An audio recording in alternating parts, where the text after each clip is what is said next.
In a week where Buddy Franklin retires as a titan of the game, 1,066 goals, some of which were simply insane. The West Coast Eagles, after 16 weeks, are finally back on the winners list, while the hamstrung Cats will deem their loss to Fremantle as an opportunity missed. Charlie and Tex kicked big hauls, the Bombers' finals chances stalls, and Dayne Zorko's got bruised balls. This is Triple M Footy's Midweek Rub with St Kilda Hall of Famer Lee Montagna.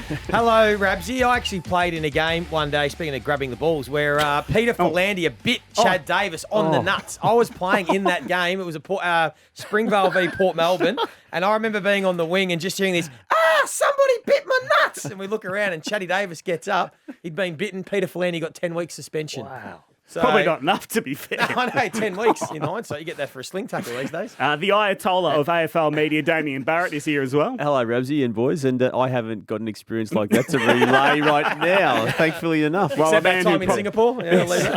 A man who probably would have multiple stories about that is the world champion of Chapel Street boxing, Dale Thomas. Yeah, so I don't have too many stories about nut grabbing, probably good reason, but we'll go with yours.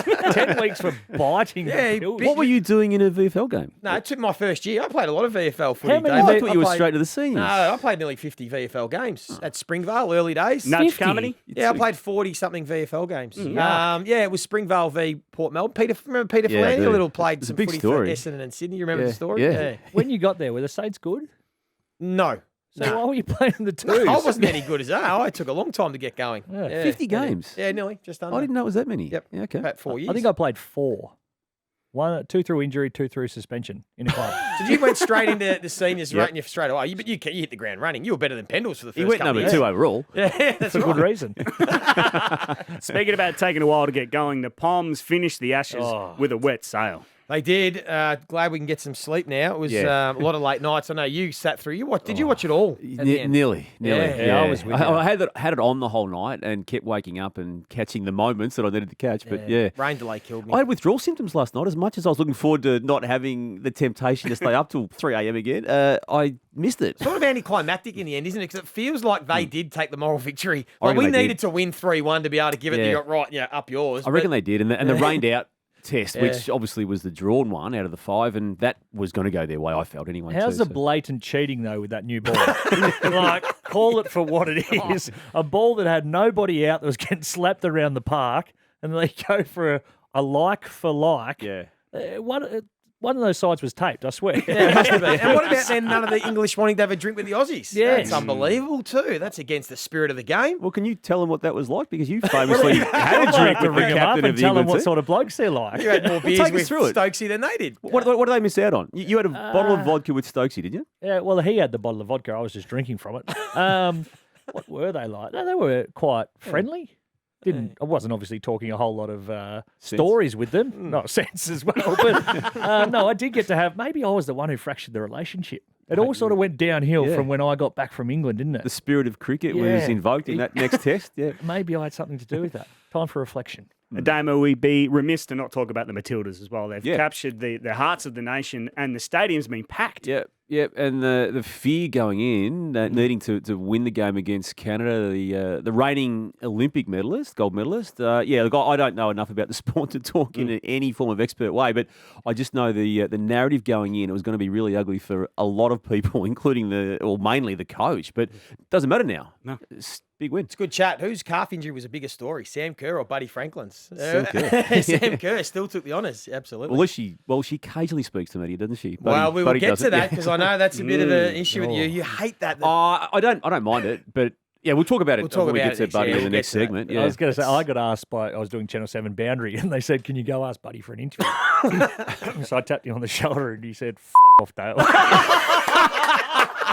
Was that really the last game this weekend? Did you really try? I tapped him because I do know Buddy from way back, and he didn't actually quote him on that, but it was words to that effect. It was a nightmare round to tip, by the way, before we move on to your news. I mean, upsets galore. Yeah, great for the competition. Started with Carlton on Friday night, the Dockers at Geelong. But just when we thought there was a bit of a separation between the top 4 and the rest, all of a sudden that bridge is just, the gap's bridged ever so slightly with some teams, probably the hottest teams in the competition, Carlton and the Giants making a run, and some teams at the top a bit vulnerable. Yeah, the whole ladder positions 2 to 4 could very easily change this week, even on the back of what happened last week. If you got more than 3 this week, you don't know enough about the game.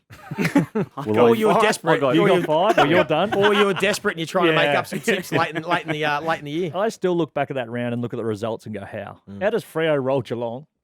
How does the Gold Coast beat Brisbane? Flummoxed. Well, one of those upsets was the Crows over arch rivals Port Adelaide, and there's a bit of controversy to come out of that game. Damo will touch on it next with your news on the Midweek Rub. Fair Dinkum, all Fugazi and your round 21 predictions still to come. It is time for Damo's news break and Port Adelaide, while they're in a bit of a mess, Damo, with Alir and Lockie Jones. Just couldn't be worse timing for the messaging around concussion. And we know what's been happening. We know the sharpening up and the straightening up of all the AFL rules pertaining to it. But to have a club doctor now and the club on his behalf admit that he made a really bad mistake in not putting Alir through the proper SCAT testing and not just the HIA testing after that clash with Lockie Jones. It comes when the Federal Parliament's Senate inquiry is now about a month away from being released publicly. That's been an ongoing hearing for some time, and I can't imagine it coming out positively when it does. And you've then got a situation now where the AFL has, for the first time I can recall, pulled rank on a club and its handling of the matter. So it's a mess. We don't yet know what the AFL is going to do by way of a sanction. It is going to be significant, and the messaging that will come out of it will be that this can never happen again. And if it is, there might even be premiership points at stake. Not for Port Adelaide. I don't feel they'll do that. And they lost the game anyway. But there will be a sanction of a nature that just makes it really clear that this can never, ever even be contemplated again, let alone actually happen. Is Alir going to play this week? No, the AFL's taken him out of the mix. They've put him through the concussion protocols now, and he won't play, nor will Lockie Jones. And even the wording, Joey, from the Port Adelaide team after the game, that Jones was subbed out for a migraine. Now, the wiggle room on that would have allowed them, if nothing was looked into, to potentially have him ready for play this week. That was the take I had on it, that it was a migraine, and as such, you weren't subjected to the concussion protocols. Yeah. Now, again, I'll let the club fully explain itself and defend itself, but it has fallen on its sword on the back of the AFL getting involved. Yeah, that wasn't a good look either, as well as allowing Alir to go back on. I mean, it's different as saying someone's got a tight calf when clearly they've injured it and trying to cover it up. But to say that it was a migraine and not concussion was stretching it. But look, they've made a mistake. They've owned it. And they have owned it. The lessons that come out because of the this. AFL forced them to. That's right. Yeah. So, and it's, I suppose, what we can learn from it and what comes out of it. And I suppose for me, you're talking about premiership points and other sanctions, and it can't happen again in the future. Does this not now just fast track the independent doctors at every game Has to to make be there. these decisions to stop clubs potentially, getting themselves in this situation? And maybe the fine, however hefty it is, can go towards starting to fund a pool of money to get doctors at every game. It's a good thought process. I like that. You put the money to use that way. Yeah, it does fast track it. Whether the competition is going to be ready for it round 1 2024, I'd like to think it would be, because it's been talked about for some time. There's a form of independent scrutiny on it, but it's not the legislated form, and that is what is now it the needs to ARC? happen. Is the ARC the one that the people in the ARC that make the decision about they can refer the They can clubs refer- to look they- at an incident yes. if they're busy looking at other players? And there's things? match day officials who are allowed insight also- into conversations, but it's not a go-to by way of the game's laws, and that will be I think the next step. If it is an independent doctor, though, will they not be super conservative because they are purely on the AFL sides, and that just takes out any litigation? And that's the fear of the clubs, and they also There would have to be some independence with a doctor, though. You're hoping that their integrity, they would make a decision based on their assumptions, not they have to make a call on behalf of someone. But say Alir did do the test, and the instant SCAT test and whatnot was passed, and then you send him back out purely for optics, the AFL would not like that. Well, I think you've got to work to some parameters. Trust the doctor, the independent doctor. And if the accepted practice is the SCAT test, and the player emerges through that with a tick, well, I think you have to allow that to be the case. But you're right. I mean, there will be the tendency for that to be the case. Look, as a rule, football doctors, 999 times out of 1,000, they're not going to make a decision that is game-based. But let's face it, this heat of battle, heat of moment decisions. Again, let's let Mark Fisher say something publicly about this if he wants to. He may choose not to, but that's on him now. Yep. Spot on. Yeah, Alistair Clarkson coming back this week. It's been some time in the preparation for 4 matches remaining. At the very least, it's a circuit breaker for a club who's now lost 17 matches in a row. It does also, I suppose, remove that unknown about, was Alistair Clarkson going to come back to coach? Well, the moment he does that on the weekend, we can then put that to bed, and then allows the club also to get the 4 matches remaining in 2023 and to then finally and officially reset from its mess of 2023, which is a continuation of a mess of 2022, 2021 and 2020. It's another circuit breaker on top of the circuit breaker, which was the circuit breaker to get Clarkson, to then when he had his break and now to get him back. You're right. It's pretty important, I think, sort of 3 or 4 months for this footy club. The last 4 games, the decisions they make list-wise, everything they do off the field to get themselves in a position for pre-season next year, that they hopefully can somehow be a completely different club and turn it around. That's their greatest challenge. I just love the fact that Clarko's back. Step out of the game for reasons that he's spoken about, just to have him back in the fold, in and around, and hopefully enjoying his footy again. I think that's a good thing, and he'll be sitting there, and there'll be players playing for their future over the next month. There's 100%. no doubt about that. Yeah, they've got a situation, and they admitted this publicly last week, that they've got to cut more players than every other club. They were given extra list spots this year as part of the assistance packages. They've got a number of 46 on their list. That has to come down to the 43 or 42. I don't think they'll have problems cutting that list. Yeah. I think that they'll be able to find 6 or 8 or even more pretty easily. Yeah. But it's not going to help them playing Melbourne though this week, is it? No, it won't. That's not going to be great for their confidence. But So just backing over the Buddy Franklin situation of last week, did the calf against Essendon in that round, and then the diagnosis was poor. You did approach him, as you said a moment ago? Yeah, tried to get a little bit of insight because I spoke to Charlie Gardner and he gave me 5 one-word answers from 6 questions. Didn't provide he a said whole it was lot. precautionary, didn't it? The calf injury. Yeah. Oh, come on. So don't believe what Charlie says either. But yeah, Bud obviously has now hung up the boots and he's just off. So how do you feel about that? Because I know you've spoken publicly, like Dustin Martin and guys that don't speak to the media. How did it sit with you that Buddy didn't even attend a press conference? Yeah, we've seen nothing. This great, like for me, the top 3 greatest players of all time, and he's just disappeared in thin air. I feel uncomfortable about it. I don't want this to come across as I don't claim to represent all media and bemoan it. I mean, if a player doesn't want to talk, I've got no issue with that. But I would have thought for his own supporters, that's right, to do it. Now, remove the media component to it, just to sit alongside John Longmire and Tom Harley and just say thank you. Now, again, he may have plans to do that. He may have been too stressed and distressed, having just got the full diagnosis. All of that could have come in play. But let's face it, he's had 19 years of hating media and hating the public. I get all that. But just thank your fans. They could have done a video message. Like, he could have sat there in front of a camera and said whatever he wanted to without having questions fired. But like something. Let him go. He's a rock star. He is. Just let him wander off. He's happy. That adds to the sort of enigma of it Buddy. does. He's left stage left and he's gone. See you later. Yeah, it's just sad. But the 2 biggest names we've seen in the 2000s, really, well, 2 of the biggest names, they just don't partake in any form of public narrative around their lives, which it's their right, and it does create the aura around both of them. In Dusty Martin being the other one. Cats, just on retirements, Shannon Hurn does deserve a bit of love, doesn't he? With his decision also to retire. Yep, been a stalwart at that footy club for a very long time. Captained them in 2018 to a premiership. Games record holder, all yep. Australia. I think we probably Superstar. underrate him over this side of how important he's been to that footy club. But he's one of their all-time greats. Absolutely. And may have gone around personally 1 year too long, but I think he probably read what was about to unfold at his footy club and probably took the view they need someone like me just to help him through. And maybe had he not been there, it would have been worse, although that may not be possible as well, how bad it has got. But yeah, and we'll play the remaining 2 matches in terms of the home games remaining for 2023. He's only going to play the one more the Fremantle game, the Derby, and then finish. And then one more after that. There's 2 home games remaining, and that will be his farewell. Right. Cats, Tom Hawkins now officially out this weekend, and a bit like what you were saying before about Buddy's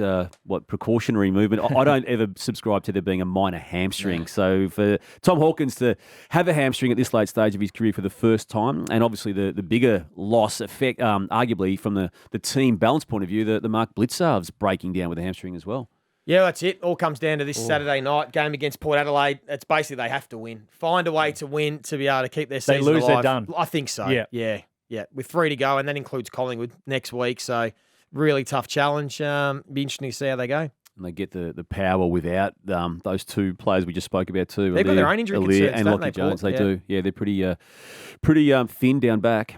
Well, speaking about that game, we'll get your predictions for the round 21 games shortly on Triple M Footy's Midweek Rub. But up next, it is Fair Dinkum or Fugazi. Some huge games in round 21, including the Bulldogs versus Richmond on Friday night. We will get your predictions very, very soon. But right now, it is time for this. Now on the Midweek Rub, it's Fair Dinkum or Fugazi, it's a wazi, it's a woozy, it's a... Joey Montagna, the Gold Coast Suns grew up on Saturday afternoon. The pause says it all. Well, they sort of did, but I also thought they sort of grew up in Darwin when they went over there and beat Adelaide and the Bulldogs, and I thought, I saw Lukosius and King stand up. And Come on, be hard on this. Have they grown up? No. Almost.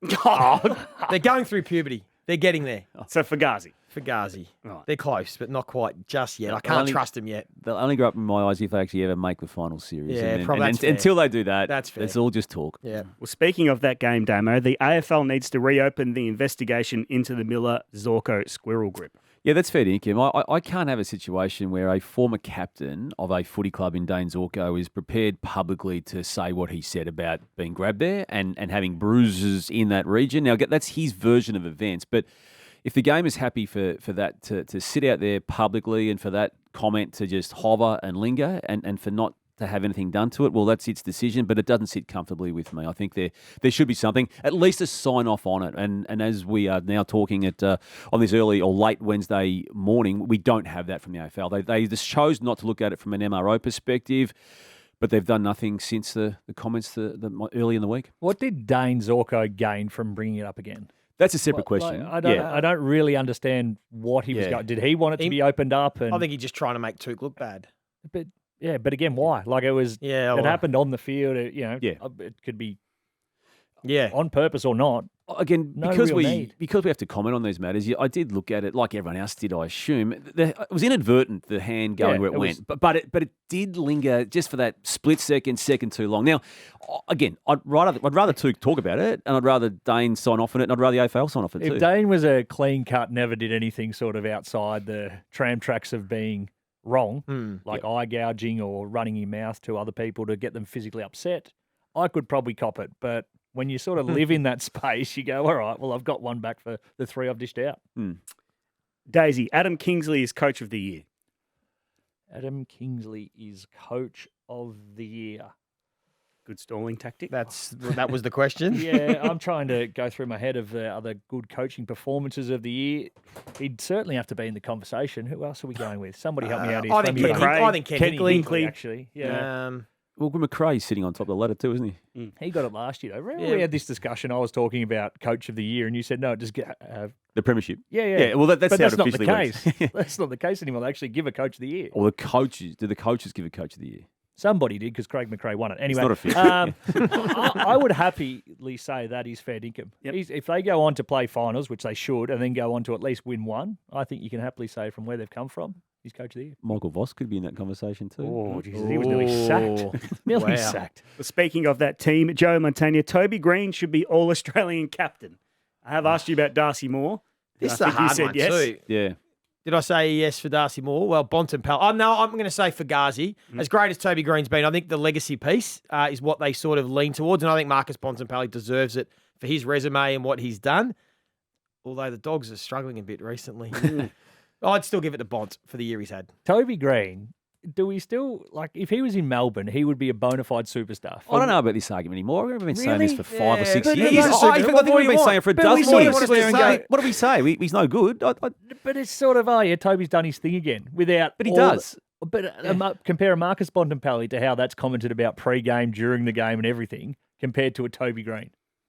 It is an apples for apples. But it's also the time slot GWS gets. But I don't think there's anyone who looks at Toby Green and doesn't think he's either the best or in the top 5 players in the It's a comp. good point. If the Giants were playing a Friday night game, there would be an hour and a half build-up of Toby Green. Yeah. But they don't play Friday nights. They get a So Sunday. he doesn't. They get a Sunday 12 or or whatever Saturday you want to say. afternoon. So to Yeah. my point, he doesn't get spoken about as much. I don't think Yeah, he's not sort of, forgotten. yeah, though. He's I not get you, I forgotten get in the you. aftermath. He's not forgotten, but I still don't think it's We'll compared. get him on the Sunday rub again. Give him some more Correct. love. Damo, the Bulldogs have plateaued under Luke Beveridge. From a striving to finish top 4 perspective, that's fair dinkum. But I'm weirdly enough defensive of Luke Beveridge in that he's never got them into the top 4, but he's still in the 8 completed seasons as coach in the AFL system got that club to 2 grand finals. Now, strike rate alone says to me he's got something about it. So I understand why they recontracted him. I know others question it, and I think the club should have a good review of what's happening this year. But again, even with all the carnage out around 20, they finished the round in the 8. It's got to be a hard set of 8 to actually officially make by the completion of round 23, and we know that if they get there, they're going to be potentially as dangerous as anyone. Yeah, So I'm defensive of that aspect of him. Missed finals twice, haven't they, under his time? They've won a grand final, played in another one. They're always around the mark. I think we're incredibly harsh. Like, what do you want him to do? Like, make a grand final every year to sort of justify it? And even their list, like, yes, they've got an elite midfield. We know that, but they lack a lot. Like, they've got one of the probably poorest defences in the competition. There's no, like, they've relied on a 32-year-old coming out of playing at Broadbeach to be their star defender. They don't have any gun small forwards. Wingers they lack. Like, they still lack a lot. Cody Waitman's. He's not a small, he doesn't play like a small forward. He sort of plays that pseudo sort of tall sort of type. So they're lacking a lot. I think Bevo, they're a frustrating team. They're a hard team to catch because they do have a lot of ability. They just don't string it together enough. Righto, Joey. This is from the round 10 edition of the Midweek Rub. Daisy, the main thing Carlton needs is 20 slabs of Carlton draft and an honesty session. Yeah, fair dinkum. That is 100% fair dinkum. Sometimes you can be doing everything right, but you are just missing that Mason Cox last piece of the puzzle. And for the Blues, it is an old-fashioned, I'll say responsible so I don't get cancelled, responsible piss up when you just sit there and you just relax. The cares of the world get taken away. You drop a few honest truths. You then move forward together because a lot of what they're doing is good. Just the last piece is missing, and that comes in the form of 20 cartons of Carlton draft. Joey Montagna, the leadership at Carlton are clearly Midweek Rub fans. Well, once again, that is fair dinkum. They listen to Daisy. They take it on board. Charlie Curnow kicked 10 when Daisy asked him to. They went and had a piss up when Daisy told them to, and it's worked in their favour. AFL clubs should be keeping an eye on Dale That's Thomas. Oracle style. That's just what happens, mate. Daisy Thomas is the Oracle. Because they're all referring to that 24 hours they had down at the Curnows. That's I'm it. telling you, it works wonders. Paddy Cripps It on works Triple M on wonders. Saturday morning said the beer just tasted a bit better than it normally does. Daisy, we found out on Saturday why Bill doesn't do special comments anymore. That's what a block is. a big block. Okay. 500 chain up there. What happened there? What happened the hell there, happened Bill? there? I had some frothies for you. What the hell is going on? You dropped them, Bill. Someone You smashed glass everywhere. You knocked it. What happened there? The ambience mic picked up someone smashing about 10 pots of Carlton draft at GMHBA That Stadium, Bill had which Bill had claimed he'd organised. Yeah, well, that's fair dinkum. He shouldn't be in the specials chair. We were doing it at St Kilda at the start of the year as well with the pre-season game for Essendon, and he couldn't quite figure out how many players were on the field. I think he had 40 aside at one point, so he should be banned for life. Some more audio emerged from Saturday, Damo. Crippa, you must have woken up a very happy man this morning. Yeah, definitely beats losing, Bill. Patrick Cripps is the only person in the world who can call James Brayshaw Bill. Well, I was sitting next to the gym at the time, and he slunk and sunk. So, yeah, fair dinkum. That would have hurt the ego, Yeah, wouldn't wouldn't it? it taken a real dent? And Bill would have loved it. Some more audio. This one is from Sunday. And now Petrarca. He'll have the lead from Petty. The kick looks good. P-Train's got it again. Got it. 2-2. Petty, could he screw one back from there? I just wanted to play it because it's Stevie J. But the question is Harrison Petty a better forward than back? I'm going to go fair dinkum. Yeah, I watched him. He moves like a natural forward. So that Petty was obviously, remember Kane Pettifer was the old P-Train for a while, wasn't he? That was the P-Train. So now Harrison Petty, Stevie Johnson's labelled the new P-Train. I really liked him as a forward. I think he's there for the rest of the season. and be a big factor in them winning the flag. Can you just get you and Giles to circulate that email again from last year with the specials guys not Climbing calling over the top. He's going with train noises. Come on, Steve. Daisy Thomas, Shannon Hurn looked the same yesterday as he did on day one in the AFL. Now, that's fair dinkum. I played against him in under-18s in the carnival here for South Australia, me for Vic Country. And I was a little prepubescent 17-year-old that weighed 70 kilos. He was the exact same. He had hairy shoulders, hairy legs. His hair was receding. He was the same, the exact same as how he started, how he finished. So I think Manchild was the name they used to roll with when he first got doing drafted. the rounds when he first started to play and was kicking those long bombs from 65. Right, I asked you, this is the last question. I asked you this last week, Joey. Does Matt Crouch have currency at the trade period? I'm still not sure. I'm still going Fugazi for now. He's playing some great footy. He's nearly BOG in a showdown. I know. Then why hasn't he played for 3 years? He's been banged up, but they have put a line through his selection too. If you change the question for currency and just will he get traded, do you reckon he has another home?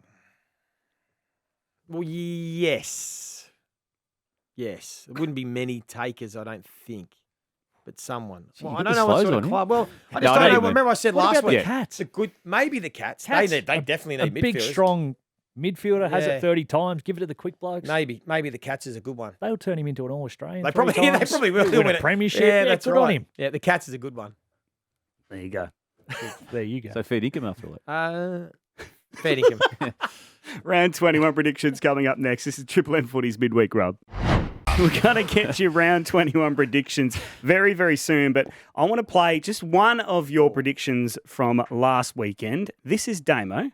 Here's my certainty. GWS over the Dogs. Certainty. I thought that was Ballarat. your I'm going to outsider. go I thought that certainty was and your- outsider in the one hit. And, Yes, Damo. and West Coast versus North Melbourne to round out round 20. Who wants to win? West Coast will win this Damo, game. will West they? Coast will win this game. Daisy Damien Thomas Barrett is the Oracle. Very good. How long have we been doing this show on the midweek Wednesday?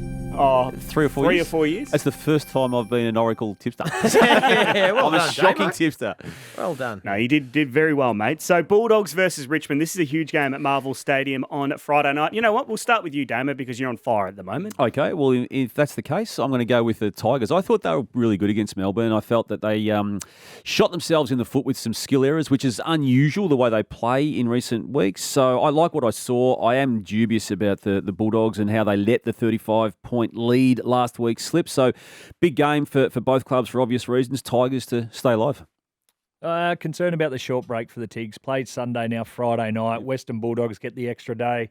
Inaccurate kicking down there at Mars Stadium cost them in that one. I think they'll be too fast and too quick across the ground for the Tigs, so I'll take the Dogs. Yeah, whenever I tip the Dogs, they lose, and when I don't tip them, they win. But I think I'm going to tip Richmond because I'm a bit like Damo. I thought they played a terrific game against Melbourne. If Shea Bolton and Dusty continue to play the way they're playing, they're in every game. So I'll go Tigers.